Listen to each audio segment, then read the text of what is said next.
Hey there, welcome back to another video. This time is a review of the 1994 thriller The River Wild. The vacation is over. This is a film that I'd heard things about, some decent things from people that I know. I'd seen the trailer for it. I knew of it.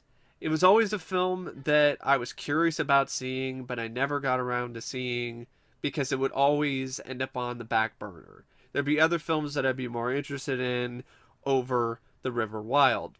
I think a big part of it was the lead. I was leery of Meryl Streep in a role like this, in a thriller with some action adventure elements. I didn't think that she would be able to pull it off. And for years, I just never really got around to seeing the movie. But recently, I was able to acquire the film on Blu ray in a pretty good deal without the case. So I ended up making my own case for the Blu ray. It's a DVD case, but it does the job. I'm not that picky about things. And this film was a really pleasant surprise. I really liked The River Wild. I would say this is definitely one of Meryl Streep's most underrated films and one of her most underrated performances. She absolutely blew me away. She proved me wrong, and then some. I thought she would not be able to do it. I thought she couldn't pull it off. She couldn't be a badass. She was a badass in this, and she was a believable badass. It just shows you how talented of an actress she is. Wow. She totally owned this role. And I would have to say it's my favorite Meryl Streep performance now after seeing this. And I love Death Becomes Her. I love that film and I love her performance in that. But I just really love her character in this because it is so different than anything she's ever done before. Uh, and that's another reason why I really like Death Becomes Her, is because that's also pretty different from what she's known for. Serious dramatic roles. And here she's able to have a serious dramatic role, but also be an action hero, which seems like an oxymoron, right? Meryl Streep, an action hero. But in The River Wild, it isn't. She pulls it off. She's strong, she's confident, and she's a total badass. So that's a big reason why I really love her performance in this as Gail Hartman. Also, the fact that Meryl Streep, she did the majority of all of her stunts in this film. She's out there.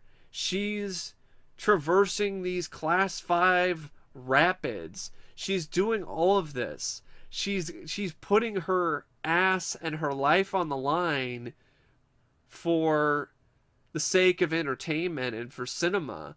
And she even said in an interview, like, she wasn't expecting this. She thought it was just when she got the script and she signed on to the film, she thought it was just going to be a bunch of special effects. She's gonna be in a soundstage in a raft and people are gonna be splashing water on her, but that's not the case at all. She had no idea she was gonna be navigating class 5 rapids. But like the professional that she is and like the competitor that she is, she was like, all right, this is what I have to do. I'm going to do it. And what I mean by risking her life, she almost died shooting this film. Curtis Hanson, he wanted another shot. Meryl was like, hey, I'm tired. I can't do this anymore. I can't do it. I don't think I can do this. I don't think I can do this. And Curtis was like, no, you can do it, da da da da da. Probably because she had been such a badass throughout the whole shoot. He just thought she'd be able to pull through this time. But that's not what happened. Because she was tired and she was worn out and she did not want to do it and didn't really think, honestly, it was because she was exhausted. She ended up going in the water. And luckily, of course, because she's still with us today, she was rescued. But after she was rescued, she got in Curtis Hanson's face, and she told a pale and shaking Hanson that in the future, when I say I can't do something, I think we should believe me. And then Hanson apparently agreed, understandably so, because this is a big star at the time. And the fact that Meryl Streep and everyone involved in the cast, Kevin Bacon, David Stratharin, uh, even the kid, Joseph Mazzelo, who was in Jurassic Park,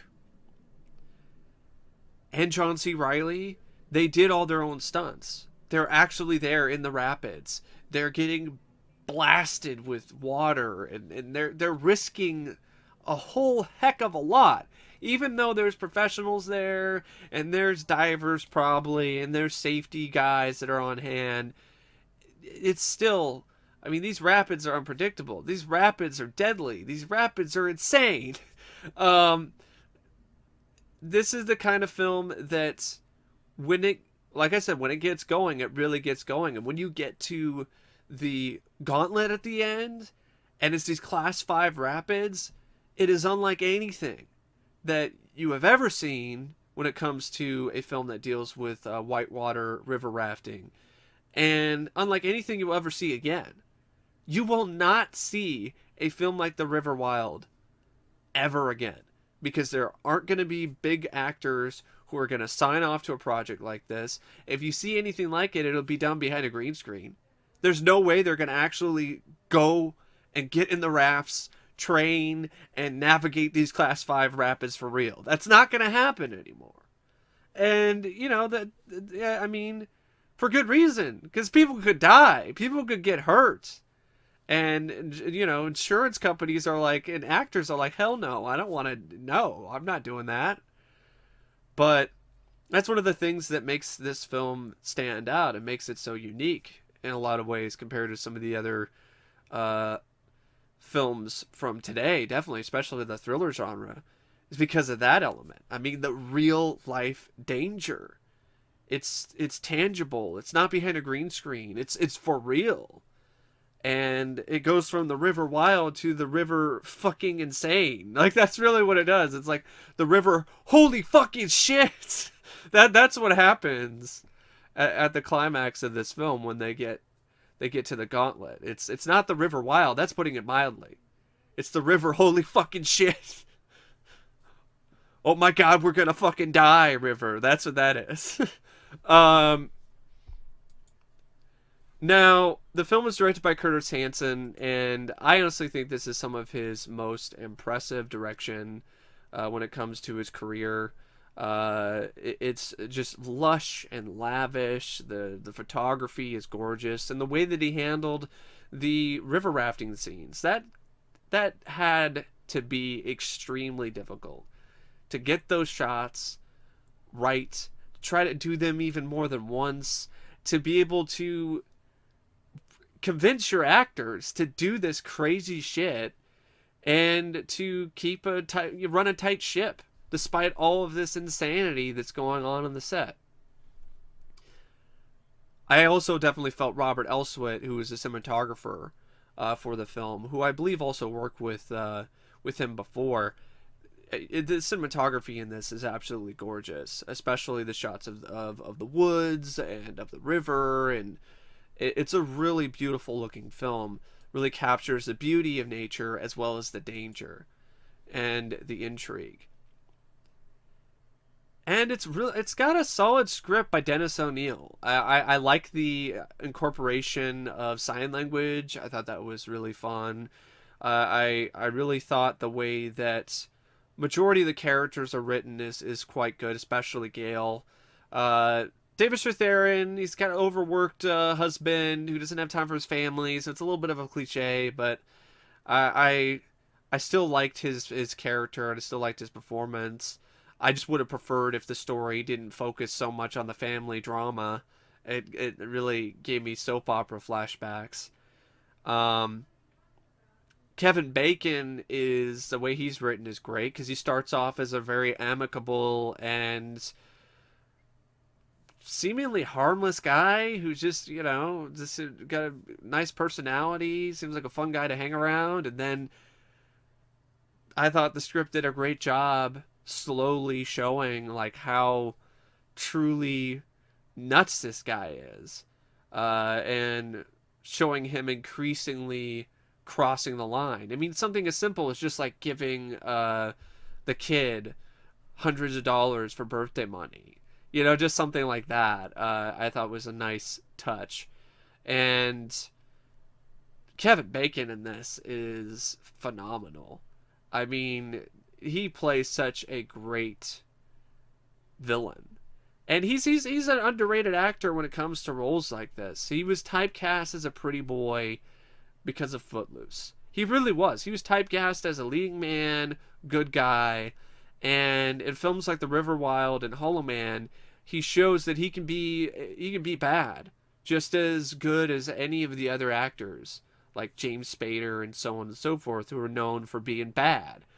Um, just stuff like him just smacking the kid around. I mean, that's just there's a lot of just really unsettling things about his character, and he's not like a straight up psychopath.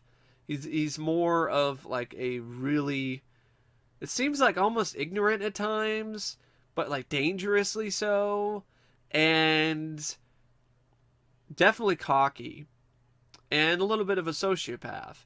And especially when he's trying to convince Meryl Streep to not shoot him at the end of the movie.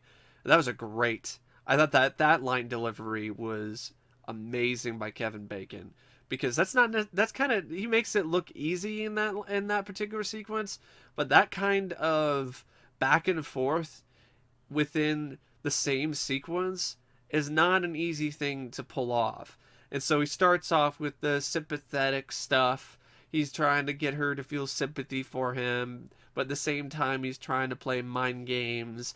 And then eventually, the sympathy goes away, and you see the real character.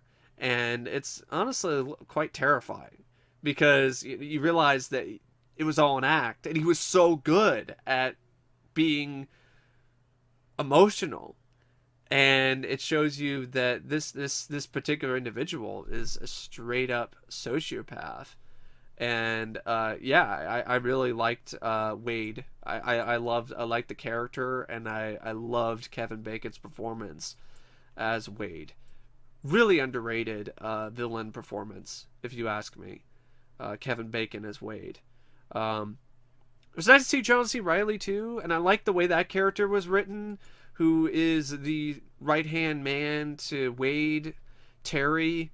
I like how that character is written, because he's not one dimensional. He's not just strictly bad guy, henchman.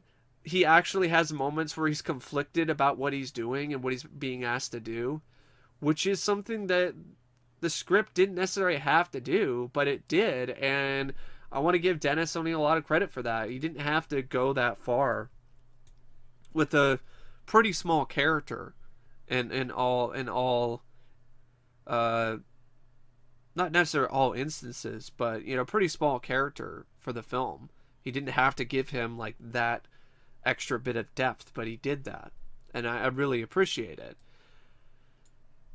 The kid, though, Rourke, I mean, Joseph Mazzello was fine. Like, it's not like he was bad in the performance. I would say, for what he was tasked to do, he did a good job as the character. The character, though, how he's written, is a little bland. But, it's a kid, and a lot of times, kids in these type of movies are just kind of bland anyway. I mean, even his character in Jurassic Park isn't really that memorable. It's a decent performance, but it's not like it's a character that's, wow, I really remember that character. I don't even remember his name, and I've seen that movie many times when I was a kid. And I've still seen that movie many times since then. And I don't remember his name off the top of my head. I really don't.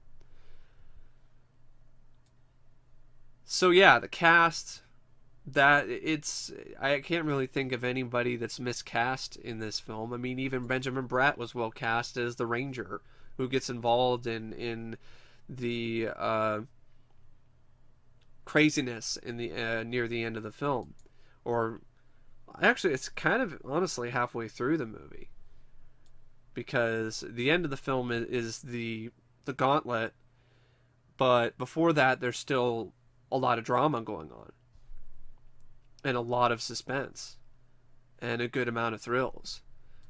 It isn't just once they get to the Class 5 rapids, that the film really picks up its pace and is really a quite suspenseful and nail biting experience.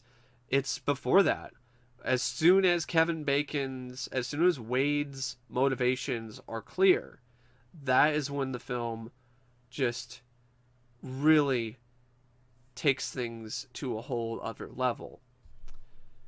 The stuff before it is okay, it's alright, but it's not anywhere near as effective as the rest of the movie. So that's the only little nitpick, the only little problem that I have with the script, is that I felt that the family dynamic was overdone a little bit in the start of the film. It became soap opera in its approach and how it was appearing to me personally. And I'm not a fan of soap operas. And but other than that, I mean, the rest of the film is very satisfying and quite good. Other elements about the production that are noteworthy is definitely Jerry Goldsmith's score. I love Jerry Goldsmith. He is my favorite film composer. I had not heard this score before, and wow. Add another score to the list of spectacular, stellar scores by Jerry Goldsmith. This score is beautiful and mesmerizing at times, but it's also just so white knuckle. I love that about this score. It's got some really nice orchestral bits and some pieces that kind of tug at your heartstrings, but then it's got pieces in it that just make your heart pound out of your chest. Love this score. I really do feel, just like the film, it's an underrated score. And Jerry Goldsmith, I mean, he was not the original composer. The original composer for the score was Maurice Jarre. And apparently in test screenings, the score didn't really go over very well. And so, and the producers, they didn't really like the score and how it meshed with the movie. And the score actually is on YouTube, and it's actually been released. And I've heard bits of it, and honestly, yeah, I don't really feel that it matches with the entirety of the film. Feels like it should be in a different movie.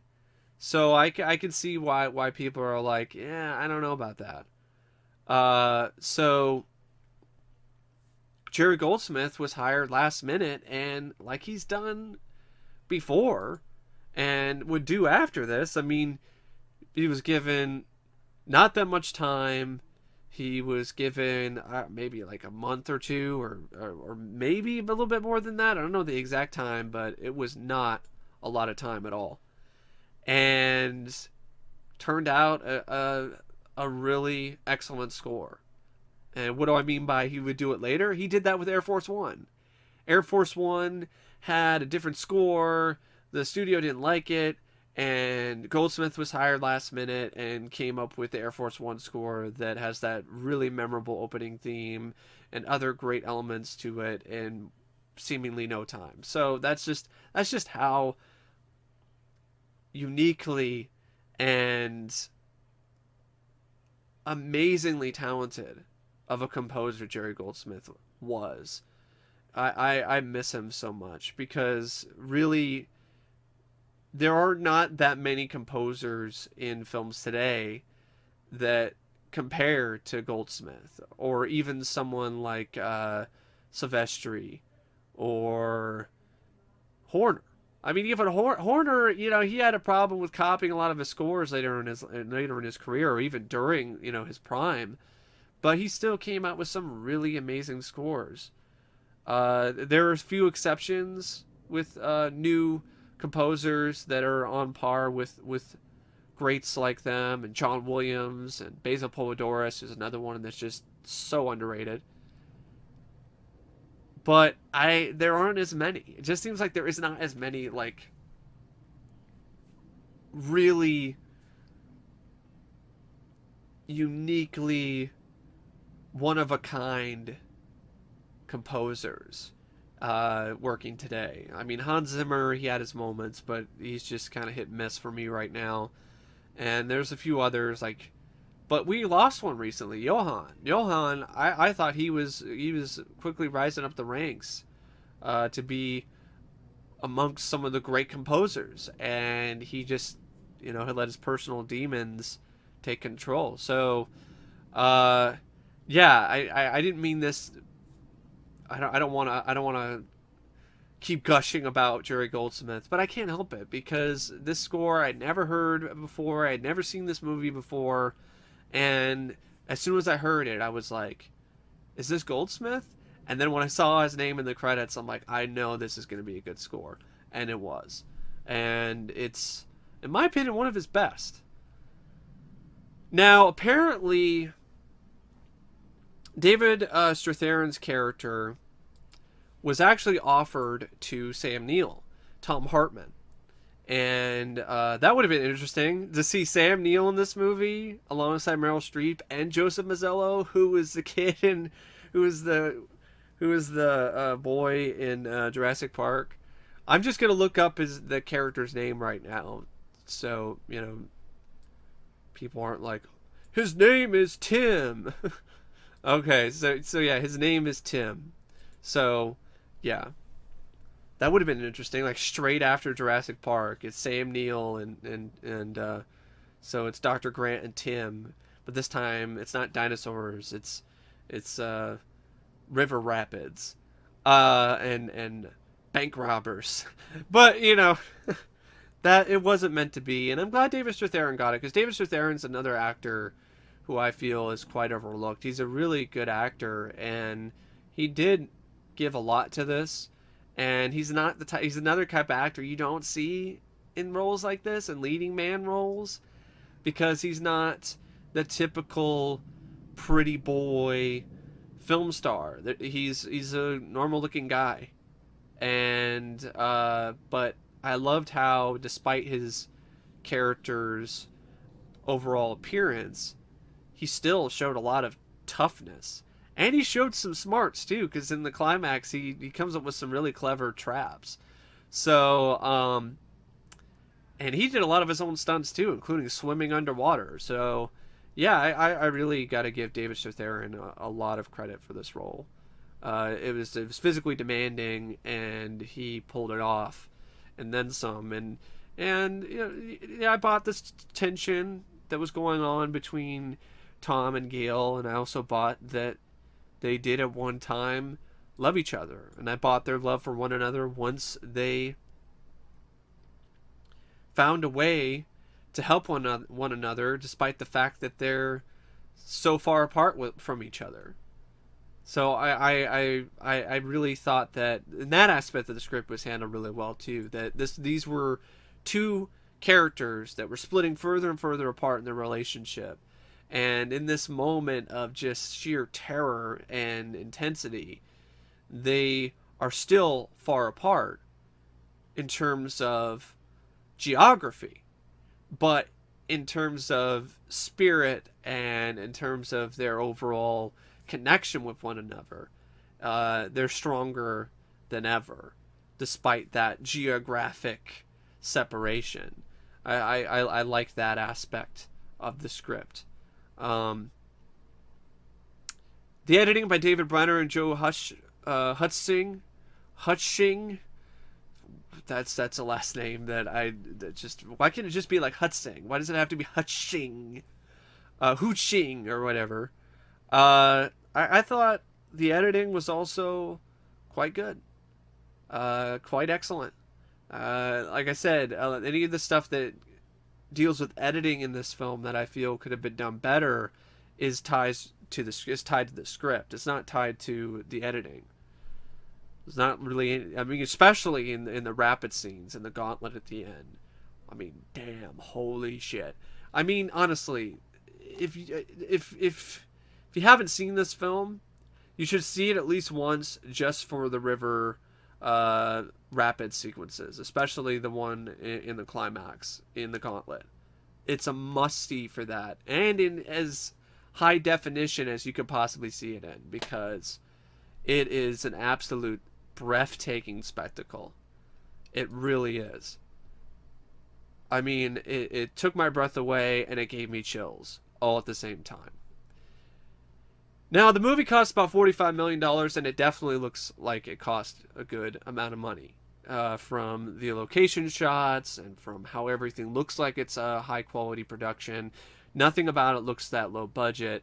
And then you have, of course, all of the resources that were put into shooting the most realistic river rafting scenes ever put on film, and the most intense and just white knuckle river rafting that you will ever see. So, yeah, the film made 94.2 million in the box office, so it made a decent amount of profit, but it wasn't a huge hit, and doesn't have that great of a approval rating on Rotten Tomatoes, but I don't really care about that. Roger Ebert apparently said the best elements of the film are the cinematography and the performances of Bacon and Streep, but I guess he has a problem with the plot because he thinks it's like unrealistic or whatever. Teach their own. Yeah, he said it was a very predictable. Like, apparently, he thought it was extremely predictable, and I think he also criticized the realisticness of some of the later scenes in the film, believability. But for me, I don't care about those things most of the time. Try to suspend my disbelief as much as I can, and especially if I'm liking and enjoying the film, they just wash right over me. I mean, I'm just gonna be honest. They do. They just wash right over me and go down the drain. But anyway, yeah, I don't know what else to say about the River Wild. Said more than enough, more than probably anyone else on YouTube has said about this movie. But I really do recommend this if you're a fan of 90s thrillers, if you're a fan of Meryl Streep or Kevin Bacon. I highly recommend it if you're a fan of those two actors. And if it sounds interesting to you, or if it's a film you've always kind of been curious about but never really got around to watching, yeah, check it out sometime. Because I definitely feel it's going to be worth your while, at least for the river rafting, for the gauntlet sequence. Definitely for that, at least. So yeah, I don't know what else to say about the film, except if I rate it out of 5 stars. Since I only have one issue with the film in terms of the story, and which affects the pacing in some ways, I'll give it 4.5 out of 5. I really like this film that much. So yeah, this is, I mean, probably in my top 20 at least. Might even be in my top 10 of 90s thrillers. I liked it that much. But anyway, thank you for watching my review of The River Wild. And I actually want to mention one last thing about the film that I want to throw out there. For a PG-13 rating, it still has intensity, and it still has weight to it. It doesn't feel like it's a movie that's PG-13 that feels like it's wimping out in some way or holding back. So that's another thing about it that I wanted to mention, because there's another film you can point to show you that you can have a PG-13 thriller like this, and it can be every bit as intense as an R-rated film. And all it takes is just the right approach, the right ingredients, and the right stuff, the right mix, and just the right path. And I feel that this film definitely does that when it comes to a PG-13 thriller. 'Cause, I mean, PG-13 thriller nowadays is usually not a good thing. A lot of PG-13 thrillers are just forgettable trash, like Getaway with Ethan Hawke. but The River Wild shows you that you can have a PG-13 thriller and it can be every bit as good as something like Cape Fear or some of these other R-rated thrillers. So anyway, yeah, thank you for watching once again, watching me ramble about The River Wild, and as always, I will see you later. See ya.